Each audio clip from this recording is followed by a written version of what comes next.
ഉപേക്ഷിക്കാതെ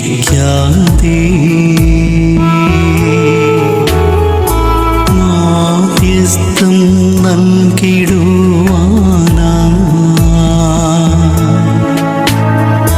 കോട്ടയത്ത് വാഴുന്ന അന്തോണീസ് പുണ്യവാനെ സ്വീകരിക്കൂ കൈകൾ നീട്ടി ആപിയാമിൻ അർത്ഥനകൾ.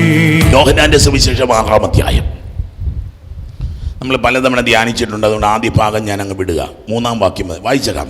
യേശു തിബേരിയാസ് എന്നുകൂടി വിളിക്കപ്പെടുന്ന, തിബേരിയാസ് റോമൻ പേരാ, വിജാതീൻ്റെ പേരാ. കുർബാനയുടെ കഥ പറയുമ്പോൾ ഒരു വിജാതീൻ്റെ കഥ പറയുക. ഒരു പട്ടാളക്കാരൻ ലോഗിനൂസിൻ്റെ കഥയൊക്കെ കുർബാനയെ പറ്റി പറയുമ്പോൾ കൂട്ടിച്ചേർക്കണം കേട്ടോ. സകലർക്കുമുള്ളതാ മക്കളെ കുർബാന.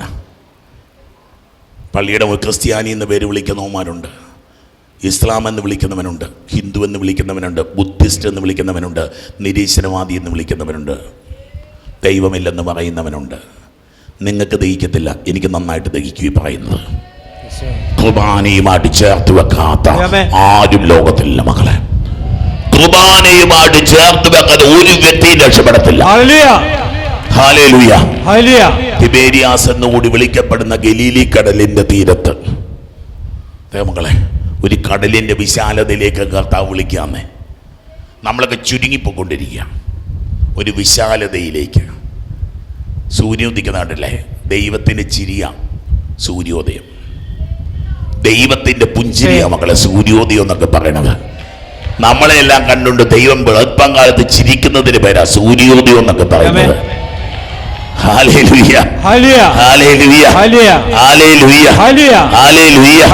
ഓരോ പ്രഭാതത്തിലും കർത്താവിന്റെ സ്നേഹം പുതിയതാണ്. ദൈവത്തിന്റെ ചിരിയാ മക്കള് കാണാൻ. രാവിലെ സൂര്യോദയം കാണാൻ വേണ്ടി പോയത് കന്യാകുമാരി പോകാറില്ലായിരുന്നു.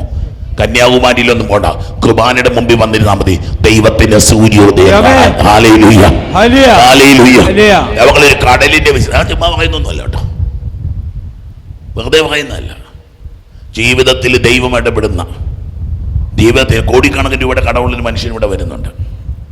20 കോടി രൂപയുടെ കടവുണ്ട്. കണ്ടിട്ടുണ്ടോ 20 കോടി? ഞാൻ കണ്ടിട്ടില്ല.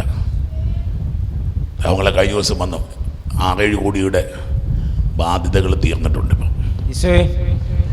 ഇപ്പം 13 നൊവനയിലേതേ ഉള്ളൂ. ദൈവം പുഞ്ചിരിക്കും മക്കളെ. ദൈവം നമ്മളെ നോക്കി പുഞ്ചിരിക്കുന്ന ബോധ്യമുള്ളതിന് മാത്രം ഒരു ഹല്ലേലൂയ വിളിച്ചു. ഈശോയുടെ നാമത്തിൽ ഇത് പറയണം, നിന്റെ ജീവിതം മാറൂടെ കൂട്ട. അറിയത്തില്ലേ, സൂര്യൻ ഉദിക്കുമ്പം ലോകത്തിന്റെ മുഖം മാറുക. അത്രയും നേരം ഇരുണ്ട് പരണ്ട് കറുത്ത് ഇരുണ്ട് കൊലപാതകവും ദുഃഖവും ഒക്കെ ആയിട്ടിരുന്ന ഭൂമിയുടെ മേല് ഇതാ കർത്താവിന്റെ പൊൻവെളിച്ചം പ്രകാശിക്കുക. ഹല്ലേലൂയ ഉണ്ട് മകളെ. നീ ആരും ഏത് തകർച്ചയിരിക്കുന്ന വ്യക്തി ആയിക്കൊള്ളട്ടെ, ഏത് രോഗപീഠയിലിരിക്കുന്ന വ്യക്തി ആയിക്കൊള്ളട്ടെ, അൾത്താരയ്ക്കരികിൽ നിനക്ക് ദൈവത്തിന്റെ സൂര്യോദയം കാണാൻ പറ്റും. ഹല്ലേലൂയ. നിനക്ക് ദൈവത്തിന്റെ വിശാലതയിലേക്ക്, ദൈവത്തിന്റെ ഗലീലി കടലിന്റെ അരികിലേക്ക് നിനക്ക് വരാൻ പറ്റും. ഹല്ലേലൂയ. അവൻ മറുകരയിലേക്ക് പോയി. വലിയ ഒരു ജനക്കൂട്ടം അവനെ അനുഗമിച്ച്. പറ്റില്ല മകളെ, അവനെ അനുഗമിക്കാതെ പറ്റില്ലെന്നേ. അവന്റെ അടുക്കലെത്താതെ പറ്റില്ല മക്കളെ. വലിയ വലിയ വലിയ വലിയ മിടുക്കന്മാര് അവന്റെ അടുക്ക് വരാതെ. എനിക്ക് അച്ചമ്പണി ആയതുകൊണ്ട് ഞാൻ പറയുന്നൊന്നുമല്ല കേട്ടോ, ജീവിതത്തിൽ അനേകരെ കണ്ടിട്ടുള്ളത് കൊണ്ട് ഞാൻ പറയാം മക്കളെ. അനേക ജീവിതങ്ങൾ ഈ കർത്താവിന്റെ അടുക്കൽ വന്നു കഴിഞ്ഞപ്പോൾ അഭിഷേകം പ്രാപിക്കുന്നത്, ജീവൻ പ്രാപിക്കുന്നത്, നന്മ പ്രാപിക്കുന്നത്, വിശുദ്ധി പ്രാപിക്കുന്നത്, രക്ഷ പ്രാപിക്കുന്നത്, കൃപയിലെത്തുന്നത് കണ്ടിട്ടുണ്ട്. ക്രിസ്ത്യാനിയുടെ എണ്ണം കൂട്ടാൻ വേണ്ടി അച്ഛൻ പറയുന്നല്ലോ. ക്രിസ്തുവിൽ വിശ്വസിക്കുന്നവര് അനേകർ ക്രിസ്തുവിൽ അനേകർ വിശ്വസിക്കണമെന്ന് പറയാൻ വേണ്ടിയിട്ട് മാത്രമാ, ക്രിസ്തുവിനെ കർത്താവ് രക്ഷകരമായിട്ട് എടുക്കണമെന്ന് പറയാൻ വേണ്ടി മാത്രമാ.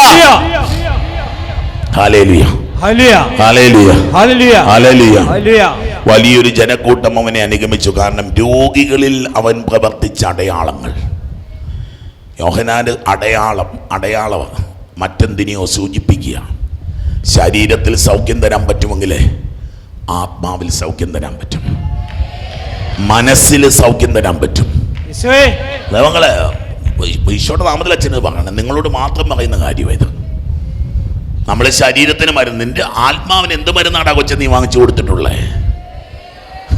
മാനസിക രോഗത്തിന് പിന്നെ മാനസിക രോഗത്തിന് അതൊക്കെ വെറുതെയാ കേട്ടോ, കുറച്ച് മയക്കുമരുന്നാ ഈ മാനസിക രോഗത്തിന്റെ മരുന്ന്. ക്ഷമിക്കണം, സൈക്യാട്രിസ്റ്റൊക്കെ ഇവിടെ ഇരിപ്പുണ്ടെങ്കിൽ. നമ്മളെ ക്രിസ്തു ശരീരത്തിന് മരുന്നാകുന്നെങ്കിൽ ക്രിസ്തു മനസ്സിന്റെ മരുന്നാകൂടെ കൊച്ചെ, ക്രിസ്തു ആത്മാവിന്റെ മരുന്നായി മാകൂടെ കൂട്ടാ. നീ ഒരു വിസ്മയമായി, നീ ഒരു വിശാലതയായിട്ടൊക്കെ മാറുക അന്നേരം. ഹല്ലേലൂയ. നിനക്ക് വല്ലാത്തൊരു പ്രത്യാശ കിട്ടും, നിനക്ക് വല്ലാത്തൊരു പ്രതീക്ഷ കിട്ടും. കഴിഞ്ഞ ദിവസം ഒരു കുടുംബം പറയും, ഈ കുടുംബത്തിലെ കുടുംബനാഥൻ പ്രാർത്ഥിക്കത്തില്ലായിരുന്നു. പ്രാർത്ഥിക്കല്ലേ ഈ മനുഷ്യൻ? വീട്ടിലെ കുടുംബ പ്രാർത്ഥന കഴിയുമ്പം വന്ന് വീട്ടിൽ കയറുന്ന ഇയാള്. കഴിഞ്ഞ ദിവസം ഈ കുടുംബം പറയും, എൻ്റെ അച്ഛോ എന്ത് സന്തോഷമാണെന്നറിയാവോ? ഞാൻ ചോദിച്ചു എന്ത് പറ്റി ചേച്ചി? ചേട്ടൻ പ്രാർത്ഥിക്കാൻ വരുന്നുണ്ട് ഇപ്പം. ചേട്ടൻ പ്രാർത്ഥിക്കാൻ വരുന്നുണ്ട്, എന്താണെന്നൊന്നും അറിയത്തില്ല, ഞങ്ങൾ ചോദിച്ചുമില്ല. എനിക്കും പിള്ളേർക്കും എന്നെ സന്തോഷമാണെന്നറിയാവോ? എന്താ വീട്ടിൽ വൈകുന്നേരം 10 ലക്ഷം രൂപ കൊണ്ടൊന്നും കൊടുത്തില്ല. ചേട്ടനിപ്പം പ്രാർത്ഥിക്കാൻ വരുന്നുണ്ട്. 2, ചേട്ടനിപ്പം വൈകിട്ട് കുടിക്കാറില്ല. ചോ നിങ്ങൾ എന്തെങ്കിലും ഇവിടെ ഞാൻ പറയുന്നത് കള്ളു കുടിക്കലെന്ന് ഞാൻ പ്രസംഗിക്കുന്നത് നിങ്ങൾ കേട്ടിട്ടുണ്ടോ? എന്തെങ്കിലും കേട്ടിട്ടുണ്ടോ? പരിശുദ്ധാത്മ വരുമ്പോൾ കള്ളുകൂടി മാറും മക്കളെ. പരിശുദ്ധാത്മ വരുമ്പോൾ പ്രാർത്ഥിക്കാൻ തുടങ്ങും. അച്ഛൻ പറയുന്നത് 99% പരിശുദ്ധാത്മാവിനെ പറ്റിയാ അല്ലേ പറയുന്നത്? 99% ദൈവകൃപയെ പറ്റിയാ പറയുന്നത്, 99% ദൈവസ്നേഹത്തെ പറ്റിയാ, 99% ദൈവിക പ്രവൃത്തിയെ പറ്റിയാ. എന്റെ വിശ്വാസം മക്കളെ, ഈ തെളിച്ച വെള്ളം വരുമ്പോഴുണ്ടല്ലോ ഈ കലങ്ങിയ വെള്ളം കൊണ്ട് മാറും. ഈ തെളിഞ്ഞ വെള്ളം ഇങ്ങനെ വന്നു കഴിയുമ്പോണ്ടല്ലോ കണ്ണീർ വെള്ളം പോലത്തെ വെള്ളമായിട്ട് അത് മാറും. ഈ കലക്ക വെള്ളം എല്ലാം പോകും. Hallelujah, hallelujah. ഞാൻ പറയാറുണ്ട്, ആരും ഉപദേശിക്കാൻ നിൽക്കല്ലേ എന്ന് പറയാറുണ്ട്. കള്ളു കുടിക്കുന്ന ഭർത്താവിനെയോ അല്ല തെറ്റിപ്പോയ മോനെയോ പള്ളി പോകാത്ത മോനെയോ ഉപദേശിക്കണ്ട. നിങ്ങളിൽ നിന്ന് കൃപ കവിഞ്ഞൊഴുകട്ടെ, നിങ്ങളിൽ നിന്ന് കൃപ കവിഞ്ഞൊഴുകട്ടെ. ഹല്ലേലൂയ. സാക്ഷിയായി ഇത് പറയുന്നത്, അനുഭവസ്ഥനായി ഇത് പറയുന്നത്. ഹല്ലേലൂയ. അവൻ രോഗികളിൽ പ്രവർത്തിച്ച അടയാളങ്ങൾ അവർ കണ്ടിരുന്നു. യേശു മലയിലേക്ക് കയറി. ദൈവത്തിന്റെ തലവാ മക്കളെ, കയറണം ഇടയ്ക്കിടയ്ക്ക് ഈ മലയിലേക്ക്, ദൈവത്തിന്റെ തലത്തിലേക്ക്. ഹല്ലേലൂയ. ധ്യാനഗുരു അഭിമന്യ താരാമംഗലം പിതാവ് പറഞ്ഞുകൊണ്ടിരിക്കുന്ന ഒരു വിഷയം ഇതാ, ഈ മലയിലേക്ക് കയറുന്നതിനെ പറ്റി പറയുക അച്ഛന്മാരോട്. മലയിലേക്ക് ഗുഹയിലിരിക്കുന്ന ഏലിയ പ്രവാചകനില്ലേ, വരാൻ പറയും, മലയുടെ മുകളിൽ പോയി നിൽക്കാൻ പറഞ്ഞു. മക്കളെ, ഒരു നീ എത്ര തകർച്ചയിലാണെങ്കിലും പതുക്കൊന്ന് കയറി തുടങ്ങിക്ക മക്കളെ. ഈ മല ഒരു പുതിയ 100% ഓക്സിജനാ. പിന്നെ താഴെ വിഷവാത കാർബൺ ഡൈ ഓക്സൈഡ് ഈ താഴ്വാരത്തിലുള്ളത്. നമ്മൾ ഈ താഴ്വാരത്തിൽ കിടന്നുള്ള കളിയാണ് കളിച്ചുകൊണ്ടിരിക്കുക. ദൈവങ്ങളെ കയറിക്ക മുകളിലോട്ട്, ശുദ്ധമായി കിട്ടും. Hallelujah, hallelujah, hallelujah. മറന്നുപോയി, ഫ്രാൻസില് അങ്ങനെ ഇരിക്കുമ്പോൾ മാതാവിൻ്റെ ഒരു Lourdes, our lady of Lourdes എന്നോ മറ്റോ, മാതാവ് പ്രത്യക്ഷപ്പെട്ട മലയുണ്ട്. മലയുടെ പ്രത്യേകത എന്താ പറയുക? മലയുടെ പകുതി വരെ ഇങ്ങനെ മേഘം വന്ന് നിൽക്കും. ഈ മലയിൽ കയറിപ്പോൾ നമ്മൾ മേഘത്തിനകത്താണ് ഈ മല. ആൽപ്സിന് സൈഡ്, ആൽപ്സ് മലയുടെ തലയാ. Laus, our lady of Laus എന്ന് പറഞ്ഞ് നിങ്ങൾ അടിച്ചു നോക്കി നിങ്ങൾക്ക് കിട്ടും. നമ്മൾ മോളിൽ കയറുന്ന മേഘത്തിനകത്ത് നമ്മൾ നിൽക്കുന്നത്. ഈ മേഘം വന്നിങ്ങനെ ഈ മലയുടെ ഒരു 1/4 ഭാഗത്തോട്ട്, അതിൻ്റെ മുകളിലോട്ട് കയറിപ്പോയി കഴിയുമ്പോൾ മേഘത്തിനുള്ളിലാണ് മഞ്ഞായിരിക്കാം കേട്ടോ. മേഘത്തിനകത്താണെന്നാണ് പറയണേ. നിങ്ങൾ അവിടെ നിൽക്കുമ്പോൾ ഒരു അശുദ്ധിയില്ല അവിടെ. കാരണം ഈ മേഘം ഭയങ്കരമായിട്ട് പ്യൂരിഫൈ ചെയ്യുമെന്നാണ് പറയുന്നത്. ഓക്സിജൻ 100%. രോഗികൾ അവിടെ എത്തുമ്പോൾ സൗഖ്യം പ്രാപിക്കും. ഹല്ലേലൂയ. നമ്മുടെ ജീവിതത്തിൽ കയറുന്ന ഈ പൊല്യൂഷനും ഈ വഴക്കും ഈ പിണക്കവും ഈ കണക്ക് പറച്ചിലും ഈ സാമ്പത്തിക ആക്രാന്തവും പണം ഉണ്ടാക്കാനുള്ള പരിക്കമ്പാച്ചിലും ഈ തീറ്റയുടെ പുറയുള്ള ഓട്ടവും ജഡത്തിന്റെ പിന്നാലെയുള്ള ഓട്ടവും ഈ മീഡിയയുടെ പുറയുള്ള ഓട്ടം ഒക്കെ മാറ്റിയിട്ട് ഹല്ലേലൂയ, അവൻ മലയിലേക്ക് കയറി. എവിടെയാ? കടൽ തീരത്ത് നിന്നവന്റെ മലയിൽ കയറുക. കടൽ തീരത്ത് നിന്നവന്റെ മലയിൽ കയറുക. ദൈവമക്കളെ, ദൈവത്തിന്റെ മലയിൽ നീ ദൈവത്തെ കാണും. ഹല്ലേലൂയ. ജീവിതങ്ങളൊക്കെ മാറ്റപ്പെടുന്നത് നമ്മൾ മലയിലല്ലേ മക്കളെ? മോശപ്രവാചകനൊക്കെ പോയി നിൽക്കുന്ന മലമുകളിനെ പറ്റിയൊക്കെ നമ്മൾ ധ്യാനിക്കുന്നതല്ലേ? പത്രോസും യാക്കോബും യോഹന്നാനും കയറി താബോർ മലയെ പറ്റി നമ്മൾ ധ്യാനിച്ചിട്ടില്ലേ? എന്തിന്? ഈശോ കാൽവരി മല കയറിയപ്പോൾ ലോക ചരിത്രം തന്നെ മാറിപ്പോയി. ഹല്ലേലൂയ. നമ്മുടെ അച്ഛൻ കുമ്പസാരിപ്പിക്കാൻ വന്നിട്ടുണ്ട്. അച്ഛൻ താബോർ മല ഹോളി ലാൻഡിൽ പോയിട്ടുള്ളവർക്ക് ഇപ്പം വണ്ടി കയറി പോകും. പണ്ട് ഈ താബോർ മല നമ്മളിങ്ങനെ നടന്നു കയറണം. വെളുപ്പിനൊരു 2 മണി 3 മണിയാകുമ്പോൾ ഈ മല കയറാൻ തുടങ്ങി ഒരു 7 മണി 8 മണിയാകുമ്പോൾ ഒരു 5-6 മണിക്കൂർ കയറി ഇവിടെ മോളിൽ ചെല്ലാൻ. അച്ഛൻ്റെ കാല് പൊട്ടി ഒഴുകുകയായിരുന്നു. വേരിക്കോസ് വെയിൻ വന്ന് കാല് പൊട്ടി ഒഴുകുക, കാലിന് വേദനയുണ്ട്. പക്ഷെ അച്ഛൻ്റെ മനസ്സിലൊരു ആഗ്രഹം, ഈ മലയൊന്ന് ചവിട്ടിയിട്ടേ ഉള്ളൂ, കാശ് മുടക്കി ഇസ്രായേലിൽ വന്നതല്ലേ, എന്തായാലും കർത്താവ് കയറിയ മലയല്ലേ, എനിക്കൊന്ന് കയറണം. വിശ്വസിക്കുക, വിശ്വസിച്ചു. അച്ഛനവിടെ കുമ്പസാരിപ്പിക്കാൻ വന്നിരിപ്പുണ്ട്. അച്ഛൻ ആ മല കയറിയിട്ട് ഇറങ്ങി വന്നപ്പോൾ അച്ഛൻ്റെ കാലിൻ്റെ മുറിവ് ഉണങ്ങി.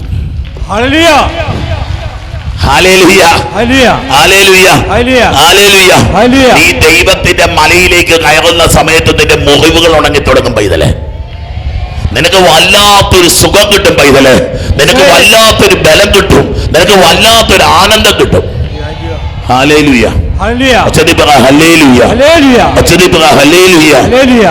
യഹൂദരുടെ പെസഹ തിരുനാൾ അടുത്തിരുന്ന് കുർബാന എന്നൊക്കെ പറയാൻ ചങ്കിടിക്കണം മക്കളെ. നമുക്ക് കുർബാന എന്നൊക്കെ പറഞ്ഞാൽ യഹൂദന്റെ പെസഹ തിരുനാളതാ. യഹൂദന്റെ കുർബാന, യഹൂദന്റെ പെസഹ കുഞ്ഞാട് വധിക്കപ്പെടുന്ന ദിവസം കുർബാന എന്ന് കേൾക്കുമ്പോൾ ചങ്കിടിക്കാറുണ്ടോ നമുക്ക്? ലെറ്റ് മീ ആസ്ക് യു, നമ്മളിങ്ങനെ സെറ്റപ്പാകുക, പാട്ട് പാടി പ്രസംഗിച്ച് കുർബാനയില്ലാൻ. നിന്റെ ഹൃദയമിടിപ്പ് കൂടുന്നുണ്ടെങ്കിൽ നീ ക്രിസ്തുവിനെ അറിഞ്ഞവനാ.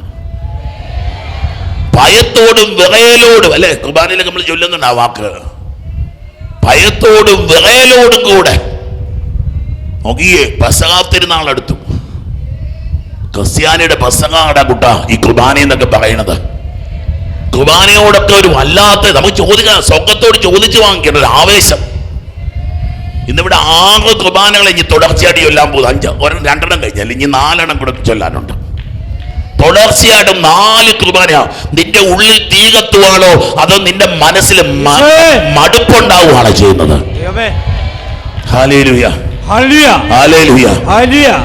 കത്തി തുടങ്ങണം മക്കൾ. തീക്കകത്തോട് വിറകമ്പ് വെച്ചു കൊടുത്താൽ വിറകമ്പ് കത്തുന്നെന്ന് പറഞ്ഞ പോലെ ക്രിസ്തുവിലേക്ക് നമ്മളെ തന്നെ വെച്ചു കൊടുത്ത് നമ്മൾ കത്താൻ തുടങ്ങണം. ഒരു കുർബാനയിൽ അവളെ എന്നെ അത്ഭുതപ്പെടുത്തിയ ഒരു സംഭവമാണ്. ഞാൻ കുറച്ച് നാളുകൾക്ക് ശേഷം, ഇപ്പം എനിക്ക് പറയാൻ പറ്റത്തില്ല, ഇപ്പം ഞാൻ പറഞ്ഞാൽ ശരിയാവില്ല, അതുകൊണ്ട് പറയാം. കുറച്ച് നാളുകൾക്ക് ശേഷം ഞാൻ പറയാം. ആ സംഭവം ലോക ചരിത്രത്തിൽ ഇന്ന് വരെ നടന്നിട്ടുണ്ടാവില്ല. എൻ്റെ ഒരു തോന്നലാണ്. ലോക ചരിത്രത്തിൽ എൻ്റെ മനസ്സ് വല്ലാതെ കിടന്ന് മിടിക്കുന്നുണ്ട് ഇപ്പം ഇത് പറയുമ്പോൾ. ഒരു ക്രിസ്ത്യാനി സ്നേഹിച്ചിട്ടുള്ള കുർബാന ഇതുപോലെ എനിക്കിപ്പം പറയാൻ പറ്റത്തില്ല. അതുകൊണ്ട് പറയുന്നില്ല. ഒരു ക്രിസ്തുവിനെ എനിക്കറിയില്ല ഈ ലോകത്തിൽ ആരെങ്കിലും അത്രയും സ്നേഹിച്ചിട്ടുണ്ടോന്ന്. അങ്ങനത്തെ ഒരു സംഭവം ഈ ആഴ്ച ഇന്നലെ വൈകുന്നേരം എൻ്റെ കയ്യിൽ വന്നത്. ഇന്നലെ ശനിയാഴ്ച വൈകിട്ട്. എനിക്കിപ്പോൾ ഇത് പറഞ്ഞാൽ ശരിയാവില്ല, അതുകൊണ്ട് പറയുന്നത് ഇപ്പം പറയാൻ പാടില്ല. നിങ്ങളുടെ വിശ്വാസം വർദ്ധിക്കും, പക്ഷെ മറ്റു ചില പ്രശ്നങ്ങളുണ്ടാവും. അതുകൊണ്ട് ഞാൻ പറയണില്ല ഇപ്പം.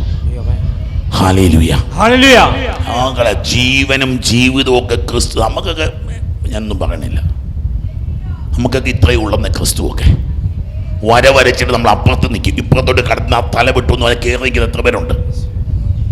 വരച്ചിട്ട് ക്രിസ്ത്യാനി ഇങ്ങോട്ട് മാറുന്നു പറഞ്ഞാൽ എത്ര പേര് മാറി നിൽക്കും മക്കളെ? തല വിട്ടുക. എനിക്ക് എൻ്റെ ഭാര്യയുണ്ട്, എൻ്റെ മക്കളുണ്ട്, മക്കളുടെ മക്കളുണ്ട്. എനിക്ക് ക്രിസ്തുവാ ഒന്ന്. പിന്നീട് ഒരിക്കൽ പറയാം. ഹല്ലേലൂയ. സത്യത്തിൽ ഇപ്പോഴും എൻ്റെ വിറയൽ മാറിയിട്ടില്ല. അത് കേട്ടിട്ട് ആ വിറയൽ മാറിയിട്ടില്ല മക്കളെ, സത്യമായിട്ട് ഞാൻ പറയുക. ഹല്ലേലൂയ. ഞാൻ പിന്നീട് പറയുമ്പോൾ നിങ്ങൾക്ക് കുറച്ച് നാൾ 5-6 മാസം കഴിയുമ്പോൾ ഞാനത് പറയാം. ഇപ്പോൾ അത് പറയത്തില്ല. എൻ്റെ കർത്താവിനെ ഞാൻ അത്രമേൽ ഇപ്പൊ സ്നേഹിച്ചു തുടങ്ങിയിരിക്കുക ഇപ്പം. കാരണം ഇങ്ങനെയൊക്കെ മനുഷ്യരെ സ്നേഹിക്കാൻ തുടങ്ങുമ്പോൾ ഒരു പുരോഹിതനായ ഞാന്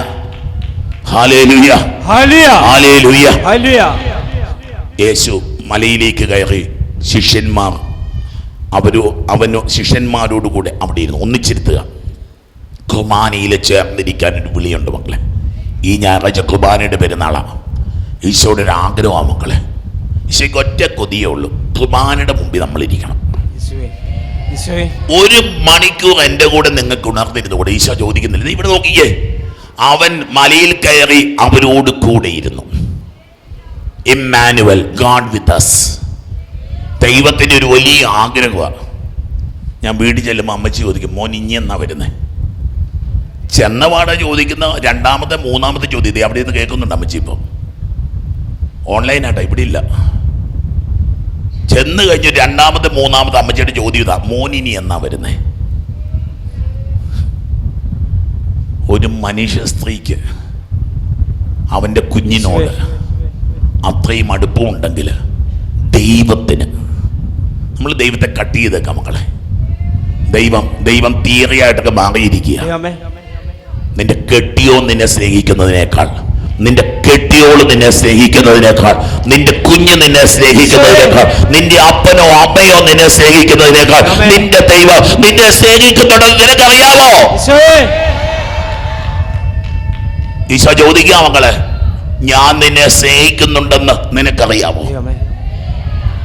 ഞാൻ നിന്നെ സ്നേഹിക്കുന്നുണ്ടെന്ന് നിനക്കറിയാമോ? ചാടിക്കയറി ഊന്നൊന്നും പറഞ്ഞേക്കല്ലോ കേട്ടോ, പണി കിട്ടും. ചാടിക്കയറി പറഞ്ഞേക്കല്ല. എന്നിട്ട് പിന്നെ എന്താണോ നീ എന്നെ സ്നേഹിക്കാത്ത? Hallelujah, hallelujah. ദൈവം ചോദിക്കണം, മക്കളെ, എന്റെ ദൈവം എന്നെ സ്നേഹിക്കുന്നുണ്ടെന്ന് എനിക്കറിയാവോ? Do you know that your God loves you? പോരെ പൊന്നുമനെ, അതിനപ്പുറത്ത് എന്താണ് നിനക്ക് വേണ്ടത്? നിന്റെ ദൈവം നിന്നെ സ്നേഹിക്കുന്നുണ്ടെന്ന്, തന്റെ ഏകജാതനെ നൽകാൻ തക്കവണ്ണം ദൈവം നിന്നെ സ്നേഹിക്കുന്നുണ്ടെന്ന്. Hallelujah, hallelujah, hallelujah, hallelujah, hallelujah, hallelujah. നോക്കിയേ, അവൻ കണ്ണുകൾ ഉയർത്തി ഒരു വലിയ ജനതീ തൻ്റെ അടുക്കിലേക്ക് വരുന്നത് നോക്കി. പൊന്നുകൂട്ട, നിന്റെ ജീവിതം അനുഗ്രഹപ്രദമാവാൻ ദൈവമക്കളെ നമ്മൾ ഇനിയും ഗ്രഹിച്ചിട്ടില്ല. എത്ര പ്രസംഗിച്ചാലും തീരത്തുമില്ല. കുർബാനയിലിരുന്ന് ദൈവം കണ്ണുകൾ ഉയർത്തി നോക്കുക. കുർബാനയിലിരുന്ന് ദൈവം കണ്ണുകൾ ഉയർത്തി നോക്കുക. ഇന്ന് വെളുപ്പിനെ ഞാൻ പള്ളിയിൽ ചെല്ലുമ്പോൾ ഒരു യുവാവ് പള്ളിക്കകത്തിരിപ്പുണ്ട്. ഒരു 20 വയസ്സുള്ള ചെറുക്കൻ. പല രാത്രികളിലും പള്ളിയിൽ വന്നിരിക്കുന്ന ചെറുക്കൻ. അവൻ 20 വയസ്സ്. അവൻ അച്ഛനല്ല, അവൻ കന്യാസ്ത്രീയല്ല, അവൻ ശുശ്രൂഷകനല്ല, വെറും ചെറുക്കൻ. ഇവൻ നാളുകൾക്ക് മുമ്പ് എൻ്റെ അടുക്ക് വന്നതാ, ചില പ്രയാസങ്ങളും പ്രശ്നങ്ങളുമായിട്ട്. പക്ഷേ ഇന്നവൻ സന്തോഷത്തോടെ ഒരു ബൈബിളും എടുത്ത്, ആ ചെറുക്കൻ 10-20 വയസ്സുള്ള പയ്യൻ, അവനിങ്ങനെ കുർബാനയുടെ മുമ്പിലിരിക്കും. ഇന്നലെ രാത്രിയിൽ ഇരിപ്പുണ്ട്. നിങ്ങൾ ആരാന്ന് അന്വേഷിക്കാനൊന്നും പോകണ്ട കേട്ടോ, റിസർച്ച് നടത്തണ്ട. ആരുമായിക്കൊള്ളട്ടെ, അവൻ അവിടെ നിന്ന് പ്രാർത്ഥിച്ചോട്ടെ, അവനെ ദൈവം അനുഗ്രഹിക്കട്ടെ. നമ്മളെ ഒരു എന്നാ പറയുക, വലിച്ചടുപ്പിക്കുക ക്രിസ്തു. ഇങ്ങനെ ക്രിസ്തുവിന്റെ സ്നേഹം ഇങ്ങനെ വലിച്ചടുപ്പിക്കുക. ഹല്ലേലൂയ, ഹല്ലേലൂയ, ഹല്ലേലൂയ, ഹല്ലേലൂയ, ഹല്ലേലൂയ. അവരിങ്ങനെ അടുത്ത് വരുന്നത് കണ്ടപ്പം, അടുത്ത ഞങ്ങൾക്കുള്ള വിഷയം അത് വിട്ടേക്കാം. ഫിലിപ്പോസിനോട് ചോദിച്ചു, ഇവർക്ക് ഭക്ഷിക്കുവാൻ നമ്മ ഇവിടെ നിന്ന് ഒപ്പം വാങ്ങും, അത് വിട്ടേക്കാം. അവനെ പരീക്ഷിക്കാനാണ് യേശു ഇങ്ങനെ ചോദിച്ചത്. നിന്റെ ജീവിതത്തിൽ എന്തെങ്കിലുമൊക്കെ കുറവ് വരുമ്പോൾ ഓർക്കണം, ഇതെൻ്റെ പരീക്ഷയാണ്. ഒരു രോഗം വരുമ്പം, ഒരു ദുഃഖം വരുമ്പോൾ, ഒരു വേദന വരുമ്പം, ഹല്ലേലൂയ, ഇതെൻ്റെ പരീക്ഷയാണ്, ഇതെൻ്റെ പരീക്ഷയാണെന്ന് തിരിച്ചറിഞ്ഞാൽ നീ കൈയടിച്ച് കർത്താവിന് മാത്രം കൊടുക്കാൻ പൈതലേ. ഹല്ലേലൂയ, ഉള്ളൂ. ഒരു സ്നേഹത്തിലേക്ക് നമ്മൾ പ്രവേശിക്കുക മക്കളെ. ദൈവവുമായിട്ടുള്ള സ്നേഹത്തിലേക്ക് പ്രവേശിച്ച കഴിയും, ബാക്കിയൊന്നും നമുക്ക് വിഷയമല്ല. ഹല്ലേലൂയ,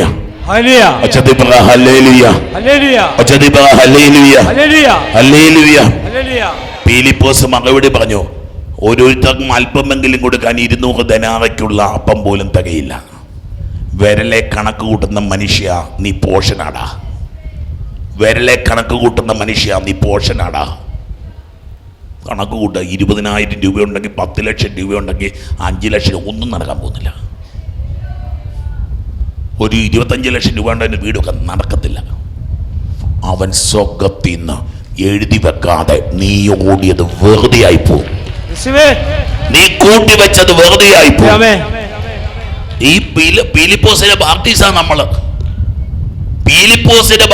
നമ്മള് 200 ധനാറ ഉണ്ടായിരുന്നെങ്കിൽ കൊടുക്കാറുന്ന കർത്താവെ ഒരു പകുതി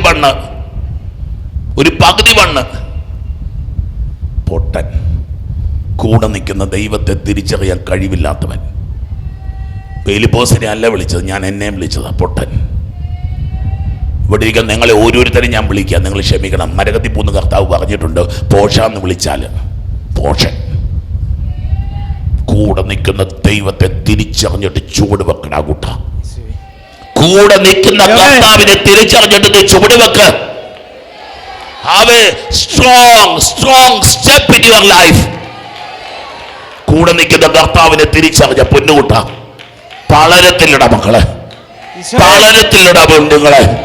നീ തിരിച്ചറിയണോ? നിന്റെ ജീവിതത്തിൽ ഏത് ആഴക്കടലിൽ നിന്നും അവനെ പൊക്കിയെടുക്കാൻ അവന്റെ കൈക്ക് കരുത്തുണ്ടെന്ന് നീ തിരിച്ചറിയണം. പോക്കറ്റിലല്ലടാ, ചങ്കിലാടാ വേണ്ടത്. പോക്കറ്റിലല്ലടാ കുട്ട, ചങ്കിലാടാ മോനെ വേണ്ടേ. ചങ്കിൽ വേണം. അവൻ എഴുന്നള്ളിയിരിക്കുക, അവൻ ജീവിക്കുന്നു, അവൻ എന്നെ സ്നേഹിക്കുന്നു എന്നുള്ള ബോധ്യം. വിഷയമല്ല, എന്നാലും പറയാം. പത്രോസിനോട് ചോദിച്ചില്ല, അവസാനം ചോദിച്ചില്ല, സഭയെ മുഴുവൻ ഏൽപ്പിച്ചു കൊടുക്കുക. ഒറ്റ കാര്യം ചോദിച്ചു, സ്നേഹമുണ്ടോന്ന് ചോദിച്ചു. ദൈവമക്കളെ, എത്ര നൂറ്റാണ്ടുകൾ സമ്മതിക്കുക. 21-ാം നൂറ്റാണ്ട് വരെ സഭയെ നടത്താനായിട്ട് പത്രോസിന്റെ കയ്യിൽ എത്ര പൈസ ഉണ്ടായിരുന്നു നിങ്ങൾ പറയണേ? ഏത് പള്ളി പണിയാനുള്ള പൈസയാ മക്കളെ ആദ്യത്തെ മാപ്പാപ്പയുടെ കയ്യിൽ ഉണ്ടായിരുന്നേ? ഹലോ, വീട് പണിയാൻ കാശുണ്ടാക്കുന്ന ചേട്ടാ, നീ ഒരു പൊട്ടനാടാ. അതേടാ പൊട്ടനാ. കർത്താവിനെ ഉപയോഗിച്ചിട്ട് ലോകം മുഴുവൻ ഓടുന്ന നീ ഒരു പൊട്ടനാടാ. എനിക്ക് ഇഷ്ടപ്പെടില്ല, കഴിച്ചാണ്ട് ഇഷ്ടപ്പെടില്ല, വിളിയൊക്കെ പറയാം. എനിക്ക് ഇഷ്ടപ്പെടാൻ നിർബന്ധമൊന്നുമില്ല. ആർക്കും ഇഷ്ടപ്പെടണമെന്ന് നിർബന്ധമില്ല ഈ വചനം. അത് മക്കളെ വെറുതെ ഓടുന്ന മക്കളെ വെറുതെയാ. ഓട്ടപ്പാത്രത്തിൽ ശേഖരിക്കുന്ന പോലെയാ മക്കളെ, ഒഴുകിപ്പോകുന്ന ഉണ്ടാക്കിയതല്ല. കർത്താവിൽ വിശ്വസിക്കണ പോലെ. ചില മക്കൾ എൻ്റെ അടുത്ത് വരുന്നിട്ട് പറയാ, നടന്നില്ല ചേച്ചി, പ്രാർത്ഥിക്കുക ചേച്ചി. കാരണം ഈ പ്രാർത്ഥനയുടെ അങ്ങേ അറ്റത്ത് നിൽക്കുന്നവൻ ആരാന്ന് ചേച്ചിക്ക് പിടികിട്ടിട്ടില്ല. ഈ പുക്കൽക്കൊടിയുടെ അങ്ങേ അറ്റത്ത് നിൽക്കുന്ന ആരിൽ നിന്നാണ്? രോഗം പിടിച്ചൊരു അമ്മയ്ക്ക് ജനിക്കുന്ന കുഞ്ഞല്ല നീ. രോഗം പിടിച്ചൊരു അമ്മയുടെ പുക്കൽക്കൊടി അല്ല നിന്റേത്. നിന്റെ പുക്കൽക്കൊടി ദൈവത്തിന്റെ പുക്കൽക്കൊടിയാണ്. നിനക്ക് അറിയാമോ? ആരും തകർക്കില്ല മക്കളെ, ആരും തലക്കടിക്കത്തില്ല. നിന്നെ തോപ്പിക്കാൻ ആർക്കും പറ്റത്തില്ല. Hallelujah, hallelujah. ഞങ്ങൾ തോറ്റേന്ന് പറഞ്ഞൊക്കെയാണ് നിങ്ങളുടെ ഇരിപ്പ് കണ്ടിട്ട്. അല്ല മക്കളെ, നോബഡി ക്യാൻ ഡിഫീറ്റ് യു. നീ വിസ്മയങ്ങളിൽ നിന്ന് വിസ്മയങ്ങളിലേക്ക് നീ നടന്നു നീങ്ങാൻ പോവാ. Hallelujah, hallelujah, hallelujah.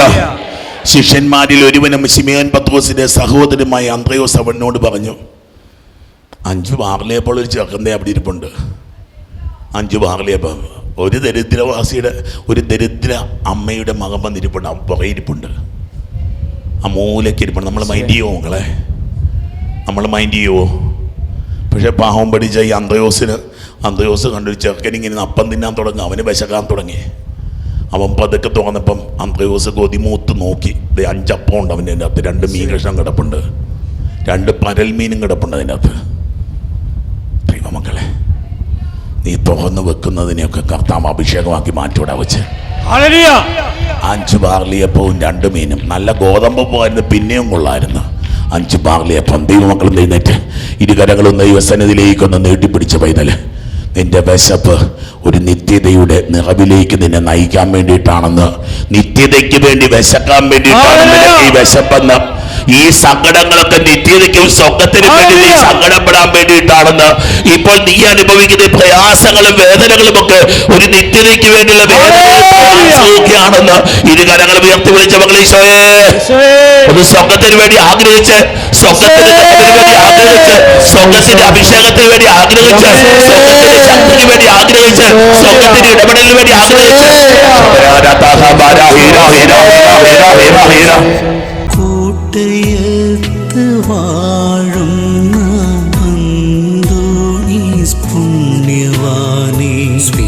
സ്വീകരിക്കൂ കൈകൾ നീട്ടി പാപിയാമിൻ അർത്ഥനകൾ ഉപേക്ഷിച്ചാലുപേക്ഷിക്കാതെ